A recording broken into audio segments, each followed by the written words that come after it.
Hello friends, कैसे हैं आप लोग। Welcome to my YouTube channel physics concept. मैं सईद और आज हम लोग डिस्कस करने वाले हैं लिक्विड की एक और प्रॉपर्टी के बारे में जिसका नाम है सरफेस टेंशन। नेचर में हम लोगों को सरफेस टेंशन के बहुत सारे एग्जाम्पल देखने को मिलेंगे। अगर आप देखें कि रेनी सीजन में जो छोटे छोटे पॉन्ड्स होते हैं उन पॉन्ड्स में आप ऑब्जर्व कर सकते हो जो छोटे छोटे इंसेक्ट होते हैं वो आसानी से आप देख सकते हो कि फ्लोट होते हैं। सो एक्चुअली उन्होंने कोई स्विमिंग सूट तो पहना नहीं होता, तो फिर किस तरह से वो फ्लोट कर रहे होते हैं या उसका रीजन क्या है, तो ये हम लोगों को सरफेस टेंशन जान के पता चल जाएगा। उसी के साथ साथ आपने क्या कभी सोचा है कि पानी का जो ड्रॉप होता है वो हमेशा स्पेरिकली क्यों होता है? Why it is always spherical? Okay, दूसरे भी तो शेप का हो सकता है, लेकिन पानी का ड्रॉप जो होता है वो हमेशा स्पेरिकली क्यों होता है? सिमिलरली आप छोटा सा एक एक्सपेरिमेंट करके देख सकते हो। एक छोटा सा पॉट लीजिए जिसमें आप पानी डालिए और एक छोटी सी पिन लीजिए। राइट, जो पिन होती है ना, सेफ्टी पिन वगैरह, उस पिन को आप क्या करिए, पानी के ऊपर रख दीजिए। तो आप ऑब्जर्व करोगे कि वो जो पिन होती है पानी पे फ्लोट करती है। तो ये सारी चीजें जो होती है बेसिकली इनका सबसे बेस रीजन होता है सरफेस टेंशन। राइट। सिमिलरली हम लोग रोज टूथपेस्ट यूज करते हैं, डिटर्जेंट यूज करते हैं, शैम्पू यूज करते हैं। राइट, और इनकी सारी चीजों की यूजेस हमको पता है कि हम क्यों यूज करते हैं। तो क्या आप लोगों को इसका साइंटिफिक रीजन पता है? क्योंकि यार हम लोगों को साइंटिफिक रीजन इसका पता होना चाहिए। हम सबको पता है कि हम लोग टूथपेस्ट यूज करते हैं टू क्लीन अवर टीथ। हमारे दांतों को क्लियर करने के लिए या क्लीन करने के लिए हम लोग टूथपेस्ट यूज करते हैं। उसके बाद डिटर्जेंट यूज करते हैं कपड़े साफ करने के लिए। ये तो कॉमन सेंस की तरह है और ये तो सबको ही पता है लगभग। लेकिन जो डिटर्जेंट होता है या फिर जो टूथपेस्ट होता है वो करता क्या है? क्या ये सरफेस टेंशन से कुछ रिलेट कर रहा है? तो इन सब सवालों के जवाब जो है बेसिकली आपको यहाँ पर इस सरफेस टेंशन के टॉपिक में मिल जाएगी। तो चलो हम लोग स्टार्ट करते हैं सरफेस टेंशन। तो सरफेस टेंशन जो होता है ये सरफेस की, आप जैसे कि नाम पढ़ रहे हो, तो सरफेस की प्रॉपर्टी होती है। लिक्विड लीजिए, लिक्विड के सरफेस पे जो लेयर होती है उसकी ये प्रॉपर्टी है, इसीलिए इसे सरफेस टेंशन कहा जाता है। तो सरफेस टेंशन अंडरस्टैंड करने से पहले हम लोगों को छोटे छोटे उनके कुछ टर्म्स डिस्कस कर लेने होंगे। राइट। तो क्या होता है इंटरमोलिकुलर फोर्स? अगर एक पानी का मॉलिक्यूल अगर हम कंसीडर करेंगे तो पानी के मॉलिक्यूल से कौन से टर्म्स रिलेट करते हैं ये भी हम लोगों को डिस्कस कर लेना है। ओके, तो चलो सबसे पहले डिस्कस कर लेते हैं कि क्या होता है intermolecular force of attraction. Right, similarly उसके टाइप्स क्या होते हैं और फिर टर्म्स कौन से रिलेट करते हैं। So let's we do that. तो चलो सरफेस टेंशन को अच्छे से अंडरस्टैंड करने के लिए हम लोगों को इंटरमॉलिक्यूलर फोर्सेस को पहले डिस्कस कर लेना होगा। क्या होता है इंटरमॉलिक्यूलर फोर्स? तो intermolecular force of attraction is nothing but the force of attraction between the two molecules. Okay, molecules के बीच में जो फोर्स ऑफ अट्रैक्शन जनरेट होता है उसको हम लोग कहते हैं intermolecular force of attraction. Okay, ये बहुत शॉर्ट रेंज फोर्स होता है, they are very short range forces. कितने शॉर्ट रेंजेस फोर्सेस होते हैं? तो ये 10⁻⁹ टू 10⁻⁻10 मीटर के रेंज में एक्ट होते हैं। Definitely it is act within the molecule. Okay, यानी ये मॉलिक्यूल्स के अंदर एक दूसरे के अंदर एक्ट करते हैं, इस वजह से हम लोग इनकी रेंज इतनी ले सकते हैं। ओके, अब ये जो इंटरमॉलिक्यूलर फोर्सेस होते हैं ये दो मॉलिक्यूल्स के बीच में एक्ट हो रहे हैं, तो इनके भी दो टाइप आते हैं क्योंकि मॉलिक्यूल सेम भी हो सकते हैं और डिफरेंट भी हो सकते हैं।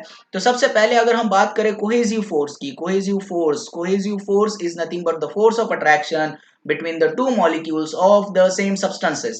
दो सेम सब्सटेंस के बीच में जो फोर्स ऑफ अट्रैक्शन होगा उसको हम लोग कहेंगे कोहेसिव फोर्स। एग्जांपल अगर हम लोग दे तो वाटर और वाटर यानी लिक्विड और लिक्विड मॉलिक्यूल के बीच में अगर हम लोग बात करें, लिक्विड एंड लिक्विड मॉलिक्यूल के बीच में जो फोर्स ऑफ अट्रैक्शन आएगा उसको हम लोग कहेंगे cohesive force of attraction. Okay, उसके बाद अगर हम बात करें क्या, एडेसिव फोर्स मतलब the force of attraction between two different molecules या टू डिफरेंट सब्सटेंस के बीच में जो एक्ट होता है उसको हम लोग कहेंगे एडेसिव फोर्स। फॉर एग्जांपल अगर हम बात करें तो सॉलिड और लिक्विड मॉलिक्यूल के बीच में जो फोर्स ऑफ अट्रैक्शन होगा उसको हम लोग कहेंगे एडेसिव फोर्स।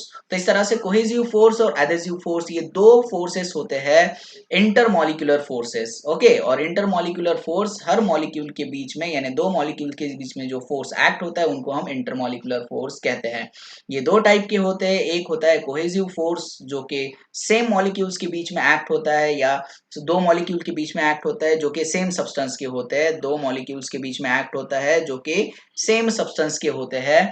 उसको हम लोग कहते हैं कोहेसिव फोर्स। और ये भी दो मॉलिक्यूल्स के बीच में एक्ट हो रहा है लेकिन ये डिफरेंट सब्सटेंस होता है, उसको हम लोग कहते हैं adhesive force. Okay, so I hope you understand that cohesive force and that of the adhesive force. So let's we understand the terms related with the one of the liquid drop. अगर एक हमारे पास liquid, sorry drop नहीं, liquid molecule अगर है तो उसके साथ कौन से टर्म्स रिलेट करते हैं। तो सबसे पहले अगर हम लोग डिस्कस करें तो हमारे पास है ये molecular range of attraction. We have a molecular range of attraction. इसको हम लोग मॉलिक्यूलर फोर्स ऑफ अट्रैक्शन भी कह सकते हैं या मॉलिक्यूलर रेंज ऑफ अट्रैक्शन भी आप इसको कह सकते हो। ओके, इसको बेसिकली आर से डिनोट किया जाता है। तो ये क्या होता है, it is a maximum distance between the two molecules with in which the force of attraction is effective. Okay, तो यहाँ पर ये देखिए, ये जो है, ये अगर हमारे पास एक लिक्विड मॉलिक्यूल है, this is a liquid molecule, तो यहाँ से लेके यहाँ तक का जो डिस्टेंस है इसको हम लोग कहेंगे रेंज ऑफ मॉलिक्यूलर अट्रैक्शन। क्या कहेंगे इसे, रेंज ऑफ मॉलिक्यूलर अट्रैक्शन। इस रेंज में अगर कोई दूसरा लिक्विड मॉलिक्यूल आ जाता है तो उससे ये क्या हो जाएगा, अट्रैक्ट हो जाएगा। तो इसे कहते हैं molecular range of attraction. Okay, second point है हमारा, जो सेकेंड टर्म है, that is nothing but the sphere of influence. Sphere of influence क्या होता है, sphere of influence is nothing but the imaginary sphere. ये एक इमेजिनरी स्फीयर है, आप देख सकते हो, it is a imaginary sphere drawn around the liquid molecule whose radius is equal to molecular range of attraction. Okay, देखिए ये जो है ये मॉलिक्यूलर रेंज ऑफ अट्रैक्शन है जिसको हम आर से डिनोट कर रहे हैं। ओके, तो इसको अगर हम रेडियस मानकर एक इमेजिनरी स्फीयर ड्रॉ करते हैं, if we draw the imaginary sphere, ये जो आपको इमेजिनरी स्फीयर दिख रहा है, that imaginary sphere is called as a sphere of influence. Okay, जिसकी रेडियस जो है मॉलिक्यूलर रेंज ऑफ अट्रैक्शन के बराबर होती है, इसको हम लोग कहते हैं स्फीयर ऑफ इन्फ्लुएंस। चलो आगे बढ़ते हैं और आगे और टर्म्स है इससे, तो देख लेते हैं कौन से टर्म्स है। चलो आगे बढ़ते हैं और देखते हैं सरफेस फिल्म क्या होता है। The layer of liquid whose thickness is equal to the molecular range of attraction। जैसे कि हमें पता है मॉलिक्यूलर रेंज ऑफ अट्रैक्शन क्या होती है, तो सरफेस फिल्म एक ऐसी लेयर होती है लिक्विड की जिसकी रेंज जो होती है, फिर जिसकी थिकनेस जो होती है मॉलिक्यूलर रेंज ऑफ अट्रैक्शन के बराबर होती है। फॉर एग्जांपल यहाँ पर अगर हम लोग देखें, एक और कंटेनर ले लेता हूँ मैं, देखिए यहाँ पर मैं एक और कंटेनर ले लेता हूँ और मान लेते हैं यहाँ पर ये हमारा सरफेस है और यहाँ पर एक मॉलिक्यूल है फॉर एग्जांपल। ओके, यहाँ पर एक मॉलिक्यूल है और इस मॉलिक्यूल का आधा सरफेस हम लोग कंसिडर करते हैं, ये है, राइट। तो ये हो गई इसकी मॉलिक्यूलर रेंज ऑफ अट्रैक्शन। तो इतना जो पोर्शन रहेगा, this is consider to be a what, surface film. तो मैं कहूंगा P Q R S is nothing but the surface film. So the layer of liquid whose thickness is equal to the molecular range of attraction. मतलब अगर ये molecule है और ये molecular range है तो इतना पोर्शन जो रहता है that is consider to be a surface film. Okay, इसे क्या कहा जाता है, सरफेस फिल्म कहा जाता है। Now next is nothing but the free surface of liquid. Free surface of liquid, पानी की ऐसी लेयर जो हवा को टच करती है उसको हम लोग कहते हैं free surface of liquid. Okay, जैसे कि ये ऊपर की लेयर, सो जो ऊपर की लेयर है इसे हम कंसिडर कर सकते हैं free surface of liquid, right. अगर हमारे पास बबल है, ओके, अगर बबल है तो बबल का जो ऊपर का सरफेस होता है वो भी फ्री सरफेस कंसिडर किया जाएगा, और जो अंदर का सरफेस होता है क्योंकि वहां पर भी हवा टच करते तो वहां पर भी हम उसको कहेंगे फ्री सरफेस ऑफ लिक्विड। इस तरह से बबल के दो फ्री सरफेस ऑफ लिक्विड होते हैं जहां पर हवा टच कर रही होती है। तो ऐसी लेयर लिक्विड की जहां पर एयर टच होती है उसे हम लोग कह सकते हैं फ्री सरफेस ऑफ लिक्विड। सो इस तरह से जो टर्म्स थे हम लोगों ने डिस्कस कर लिए, क्या फ्री सरफेस ऑफ लिक्विड क्या होता है, उसके बाद सरफेस फिल्म क्या होता है, और भी बहुत सारी चीज़ें हम लोगों ने डिस्कस कर ली, जैसे कि मॉलिक्यूलर रेंज ऑफ अट्रैक्शन क्या होता है, स्फीयर ऑफ इन्फ्लुएंस क्या होता है, वगैरह वगैरह। ये सारी चीज़ें हम लोगों ने स्टडी कर ली है। आगे बढ़ते हैं और अब हम डिस्कस करते हैं सरफेस टेंशन के बारे में कि surface tension on the basis of molecular behaviour, यानी मॉलिक्यूलर बिहेवियर पे जो सरफेस टेंशन होता है वो कैसे जनरेट होता है, किस तरह से लेयर फॉर्म होती है, किस तरह से स्ट्रेचिंग मेम्ब्रेन फॉर्म होती है, यहाँ पर हम लोग ये डिस्कस करने वाले हैं। तो यहाँ पर आप देख सकते हो हमारे पास एक कंटेनर है जिसमें हम लोगों ने 3 लिक्विड मॉलिक्यूल को कंसिडर कर रखा है, मॉलिक्यूल ए, बी और सी। अगर हम तीनों मॉलिक्यूल की बात करें तो तीनों मॉलिक्यूल का जो स्फीयर ऑफ इन्फ्लुएंस है ये अलग अलग पोजीशन पे है। तो कैसे इनकी पोजीशन है, फोर्सेस क्या क्या एक्ट हो रहे हैं, और इसके वजह से जो नेट फोर्स एक्ट होता है वो कैसे एक्ट होता है, ये सारी चीजें हम लोग इस टॉपिक में देखने वाले हैं। तो चलो हम लोग डिस्कस कर लेते हैं यहाँ पर। यहाँ पर देखिए, अगर हम लोग मॉलिक्यूल ए की बात करें तो क्या बात क्या कहते हैं आप लोग मॉलिक्यूल ए के बारे में? So the sphere of influence, the sphere of influence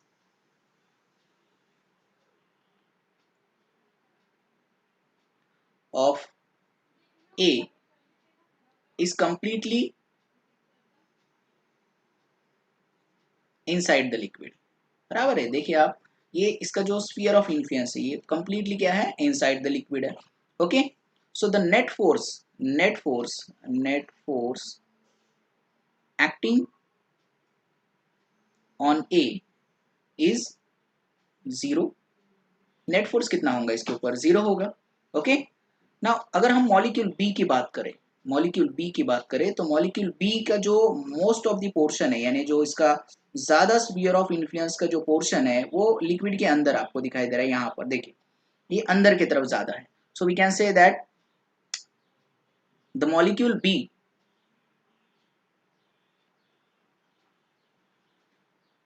whose large portion of sphere of influence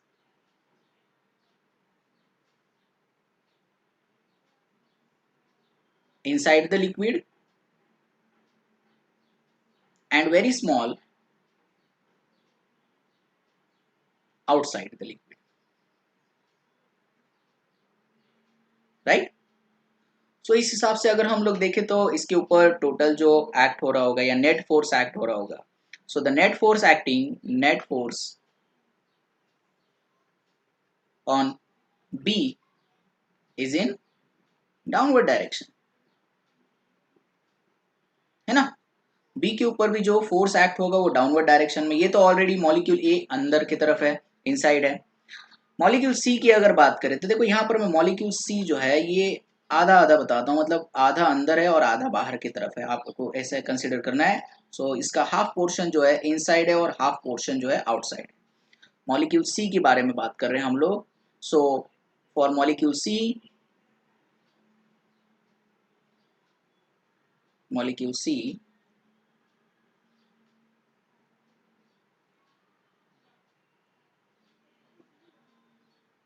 partial sphere of influence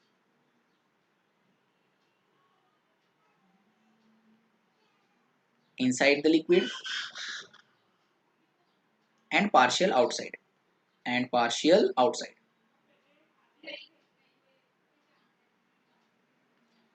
सो आप सोच रहे होंगे कि इसके ऊपर जो नेट फोर्स एक्ट हो रहा होगा वो तो जीरो हो रहा होगा, मतलब ना ही ये मॉलिक्यूल ऊपर की तरफ जाएगा और ना ही नीचे की तरफ आएगा, वो मॉलिक्यूल वहीं रहेगा।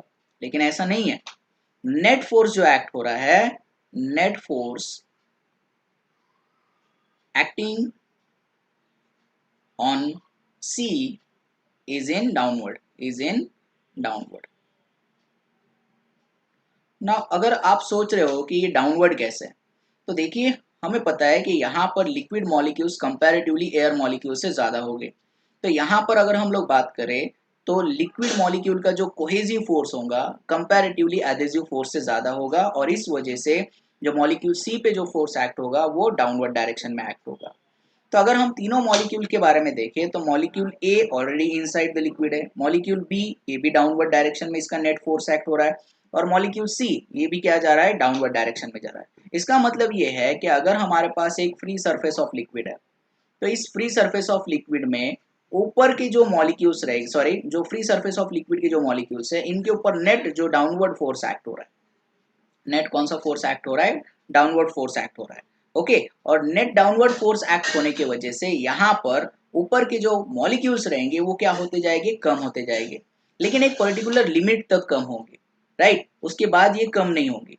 लेकिन यहाँ पर मॉलिक्यूल कम होने की वजह से यहाँ पर एक तरह की स्ट्रेच मेम्ब्रेन जनरेट हो जाएगी। यहाँ पर क्या हो जाएगी, स्ट्रेच मेम्ब्रेन जनरेट हो जाएगी, और इसी स्ट्रेच मेम्ब्रेन को हम लोग कहने वाले हैं surface tension, surface tension. Okay, तो स्ट्रेच मेम्ब्रेन क्यों जनरेट हो रही है, देखिए आपको अगर मैं एक बहुत सिंपल सा एग्जांपल दूं कि हमारे पास अगर मान लो हमारे पास एक बड़ी सी चादर है, राइट, एक चादर है, और इस चादर को अगर मान लीजिए नीचे से अगर हम लोग इस तरह से खींचेंगे इसे, राइट, इस तरह से हम लोग ऐसे इसको अगर नीचे खींचेंगे तो क्या होगा, इस तरह से ये एक तरह का स्ट्रेचनेस जनरेट हो जाएगा इसमें, क्या हो जाएगा, स्ट्रेचनेस जनरेट हो जाएगा। और यही हो रहा है पानी के साथ।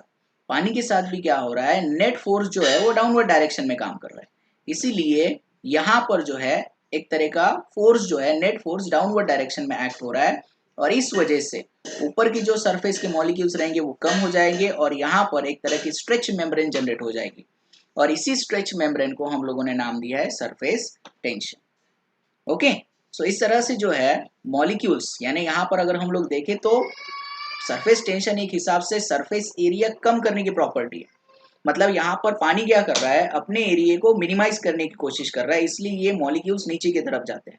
ओके, तो मॉलिक्यूल्स नीचे की तरफ क्यों जा रहे हैं, क्योंकि कंपैरेटिवली कोहेसिव फोर्स जो है यहाँ पर ज्यादा है, राइट, तो नेट डाउनवर्ड फोर्स आ जाता है, इसलिए हर लिक्विड के सरफेस के ऊपर इस तरह का एक तरह का स्ट्रेच मेम्ब्रेन जनरेट हो जाएगा, और इसी स्ट्रेच मेम्ब्रेन को हम लोग कहेंगे सरफेस टेंशन। तो मॉलिक्यूलर बिहेवियर से तो ये समझ में आता है क्या, मॉलिक्यूल अपना सरफेस, यानी पानी के मॉलिक्यूल अपना सरफेस एरिया मिनिमाइज करने की कोशिश कर रहे हैं, और इसी की वजह से ऊपर के तरफ यानी सरफेस के ऊपर एक तरह का स्ट्रेच मेम्ब्रेन बन रही है, और इसी स्ट्रेच मेम्ब्रेन को हम लोग कहेंगे surface tension. Okay, so I hope you understand that surface tension.